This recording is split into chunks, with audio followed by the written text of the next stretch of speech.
एक पंडित जी काशी से पढ़कर आए। ब्याह हुआ, स्त्री आई, कई दिन हो गए।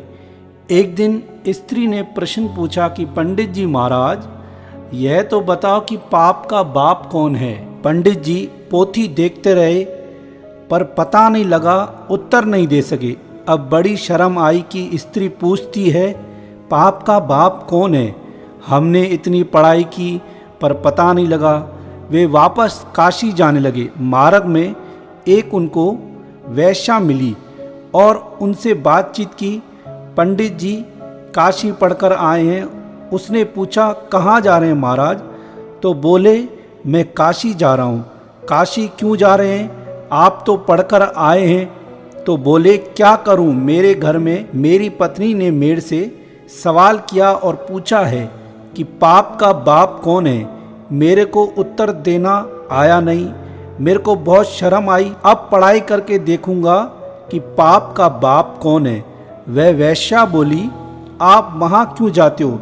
यह तो मैं आपको यहीं बता सकती हूँ। इतना सुनना था और पंडित आंखें खोलते हुए बड़ी आंखें करके वैश्या की तरफ देखने लगा। बोला, आपको पता है पाप का बाप कौन है? उसने कहा, बिल्कुल पता है। बोला, बहुत अच्छी बात है। इतनी दूर जाना ही नहीं पड़ेगा, क्योंकि पहले का सफ़र पैदल करना पड़ता था। पैदल पैदल पंडित जी जा रहा था। तो कहा कि अगर यहीं पता चल जाए तो दूर क्यों जाना, आप घर पर पधारो। उस वैश्या ने कहा, आपको पाप का बाप मैं बताऊंगी। अमावस्या के एक दिन पहले पंडित जी महाराज को अपने घर बुलाया, 100 रुपया सामने भेंट दी और कहा कि महाराज आप मेरे यहाँ कल भोजन करने आना। पंडित ने कह दिया, क्या हर्ज है, कर लेंगे।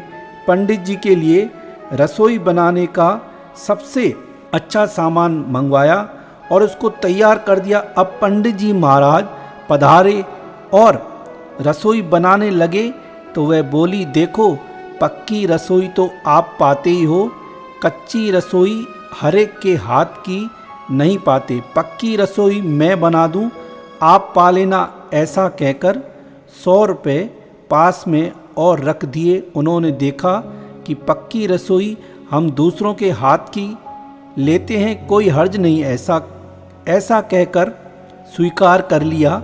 अब रसोई बनाकर पंडित जी को परोस दिया।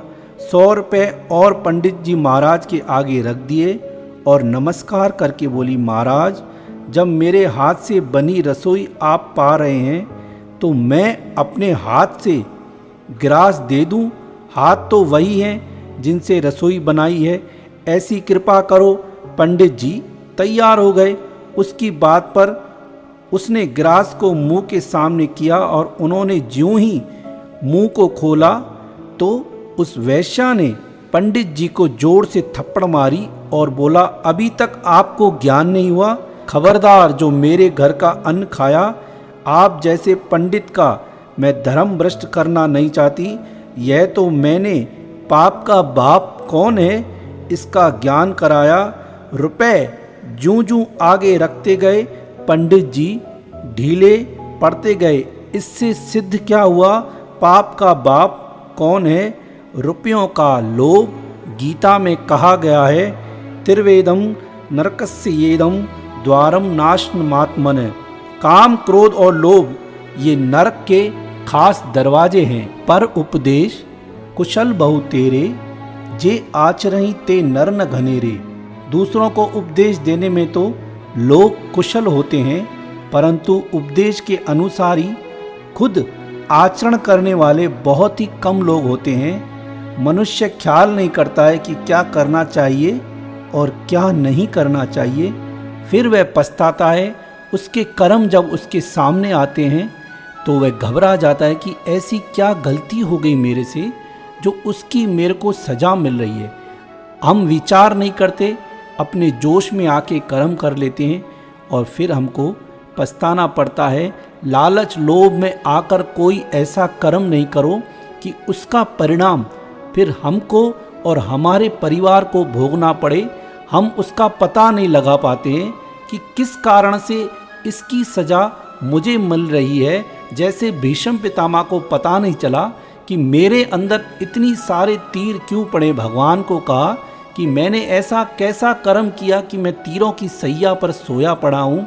तो भगवान ने उसको बताया, तुम पहले जन्म में एक राजा थे, राह चलते जंगल से निकल रहे थे, एक सांप को तुमने तीर से उठाकर उसको फेंका था और वह कांटों के ऊपर जाके गिरा, सारे कांटे उसके शरीर में चुभ गए, तो उसका हिसाब अभी आपको देना पड़ा।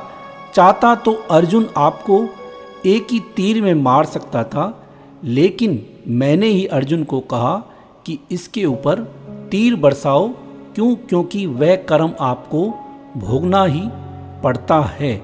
इसीलिए हम कोई भी कार्य करें तो बड़ी सावधानी से करें, नहीं तो उसका भुगतान तो हमको करना ही पड़ेगा। सावधान रहिए, छोटी छोटी बातें हमको बड़े बड़े नुकसान से बचा सकती हैं और हमारा फायदा कर सकती हैं। औरों को समझाते हुए पंडित बन जाते हैं, अपना काम जब सामने आता है तब सारी पंडिताई भूल जाते हैं। वह याद नहीं रहता दूसरों को उपदेश देते समय जो पंडिताई होती है, वही अगर अपने काम पड़े उस समय आ जाए तो आदमी का काम बन जाए। लेकिन ऐसा नहीं होता। जानने की कमी नहीं है, काम में लाने की कमी है। जानना तो बड़ा ही सरल है, लेकिन उन बातों को अपने ऊपर लाना वह बड़ा ही कठिन है।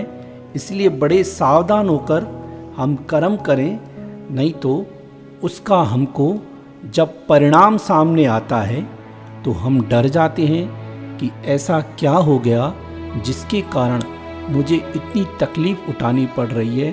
औरों को समझाने से पहले हम अपनी तरफ देखें, क्या यह काम मेरे लिए सही है। वही काम करें जो तुम्हें अच्छा लगता है और किसी दूसरे प्राणी के साथ भी वैसा ही आचरण करें जैसा आपको पसंद है। ऐसा आचरण नहीं करें जो आपको पसंद नहीं है।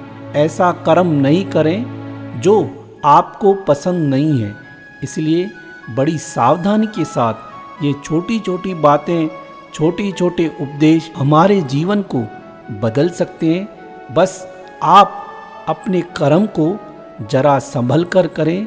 किसी भी बात में आप कभी भी अटकेंगे नहीं, ना भटकेंगे और ना किसी को खटकेंगे।